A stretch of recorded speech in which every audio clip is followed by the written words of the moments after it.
Hello everybody, it's that college football guy here with another video.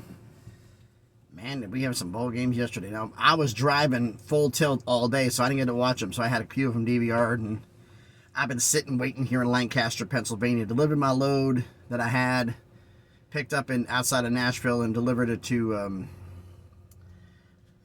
Hanover, Pennsylvania. And I'm here in Lancaster picking up a load. It's got to go outside of Raleigh tomorrow. But little quick recap of the bowl games and a little bit of discussion. First off, Oregon and LSU had big wins. Oregon beat the brakes off of Liberty, but is anybody really surprised about that? I'm not going to go too much into that one. LSU, tough win over Wisconsin, but they got the W. Tennessee did better than I thought they would be. Because I figured Iowa might be able to keep them up because Nico is... I drank the Kool-Aid when it came to Joe Milton. I saw a lot out of Nico, but I wasn't sure. So I kind of gave Iowa the benefit of the doubt. Nico has a long way to go, but it was a good first game. Did he have a great game? No, he had an okay game. But 35-0, Tennessee beats up Iowa. I said before the game when I made my predictions, I said this is Dylan Sampson's wake up. Hello to the world. This is everybody to wake up to him. He's been sitting behind everybody, waiting to get his shot. Now, both above him are now on the way to the NFL, both declared for the draft. So, what did he do in his first game as a starter? 20 carries, 133 yards. No touchdowns. Didn't get any because Nico ran 3 in. 52-yard pick six by James Pierce Jr. Considering the fact we lost all those players in the secondary, having a pick six is actually kind of a minor miracle, to be perfectly honest. So was I happy with the result? Yeah. I mean, is it a good start for him and a good start for Dylan Sampson? Yes. It's a good chance to build and use that to go into spring practice and into the summer and into fall practice and to build for next year. So this is a good place to start. I'm not going to go too in-depth on the national championship, on the college football playoff semifinals. Michigan celebrated over Alabama, and they got out in the same damn thing. You took the lead, you stopped Bama. First time I can remember Nick Saban not showing up in a big game. But congratulations to Michigan. You beat Alabama 27-20 in overtime. Michigan took the lead in the third. Alabama took the lead in the third. Michigan came right back and got it done. So congratulations to Michigan. And then, so I picked Alabama and Washington. The experts picked Michigan and Texas. So everybody was half right because Washington beats Texas 37-31. Michael Penix Jr. said, he shouldn't have won the Heisman. He should have won the Heisman. It shouldn't have been Jaden Daniels. It should have been Michael Penix should have won the Heisman. 29-38, 433 yards and 2 touchdowns. Yeah, he made a case. Tied at 21 at the half. Washington scored 10 in the third quarter, never looked back. Washington's defense was the best defense Texas, I think, has played all year, and they have not played an offense like this either. And it showed. So now it's the top. It's two ways of looking at this. One, I said as a joke. Can you imagine? Michigan wins the national championship. All of the scandal and all the investigations come out the fact that Michigan cheated or didn't cheat, but there was the NCAA violations for the recruiting in 2020, which is confirmed happened because Harbaugh admitted it. Or there could be other events that happened 21, 22, 23 that Michigan could get stripped of their national championship while Harbaugh's in the NFL.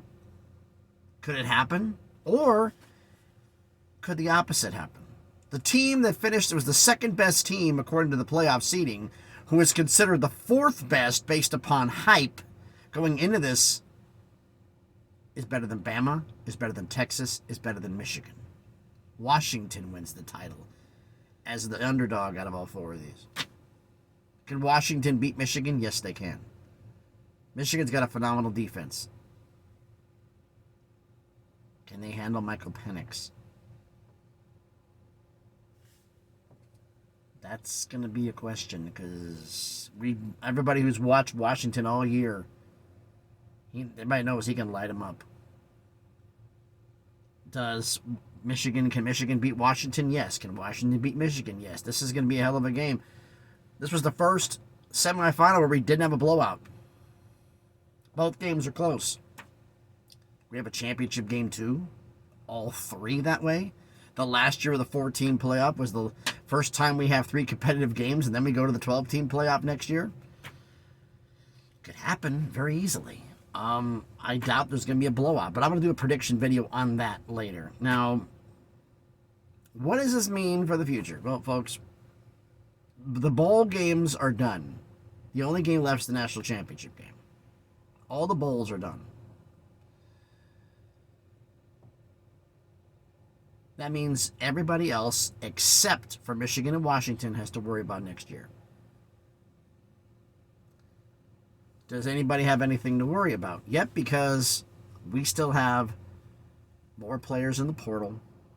We have more players who are going to be making decisions on the portal. DJ Ungalalele, hopefully I said that right. If I screwed it up, I apologize. I'm not used to saying his name. He did go to Florida State. Has been rumored for a long time. He actually went. I'm wondering if that was some NIL money involved here, because like the fact is like, dude, we need a backup quarterback. We need a quarterback just in case somebody gets hurt and or everything else. Or we have this, we have to get down there. He could be the starter. And look, this is still a lot of moving parts because everybody hasn't declared for the draft yet. A lot of players are waiting to declare until, especially on Michigan and Washington, until after the draft, after the NCAA championship game, the national championship. Then they'll declare. We have more players who are probably in the next week or so are going to declare for the draft or go back and go into the portal. I mean, so this is still a lot of moving parts we still have coming up here. We still got a lot of things we got to worry about, a lot of things we got to understand. So I'll be giving a prediction video probably Sunday next week, since we have nothing going on there, so I have a little more things to do. I did a video about the Big Ten, who they could take out of the ACC if it falls apart with the Florida State situation. I did one for the SEC, and now he goes to the Big 12, based upon who in the Big Ten is most likely to get, and who the SEC is most likely to get, who's the Big 12 most likely to get, and how many. I have a lot of Big 12 subscribers. I still fully believe that when it's all said and done, the Big 10, the Big 12, and the SEC are all going to have 20 teams when it's all said and done. Because it's workable. It's the biggest number workable where you still can do an Olympic sports schedule and it's somewhat feasible. More than that, it gets too ridiculous. 20 is max. So I think the only way that anybody go bigger than 20, maybe basketball only, which would be Big 12, the Big 10, they're not going to get Notre Dame. They would add more than 20 if it meant getting Notre Dame, but they're going to add, I think, 2. The SEC is going to add 2 to 4. The Big 12 is going to add 4. But we'll get into that tomorrow.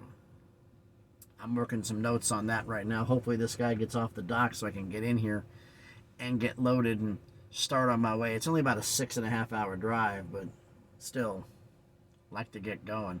So thanks everybody for watching the video. If you haven't done it already, please smash the like button, hit the thumbs up. It helps with the algorithm, helps the video see by more people. Comment on the video. Did any of the bowl games that happened yesterday surprise you? Did any of them kind of shock you a little bit? The 3 beforehand, not really. The playoff possibly could have. But let me know about that down in the comments. And if you haven't done it already, check my video out, check other videos out. If you like it, subscribe to the channel. On the way to 500 subscribers, slowly but surely on the crawl up to get some better things to happen here. On the road to 500, let's see if we can get there. So thanks everybody for watching. Hope everybody's having a good Tuesday morning. It is a bit crisp. I'll put a little time up here. It is, oh my goodness, the clock faded out. I hate it when that phone does that. It's about 10:20 in the morning right now, Eastern Standard Time, since I'm here in Pennsylvania. So we'll see how this goes. So thanks everybody for watching. Be safe in this cold weather, and please, be good.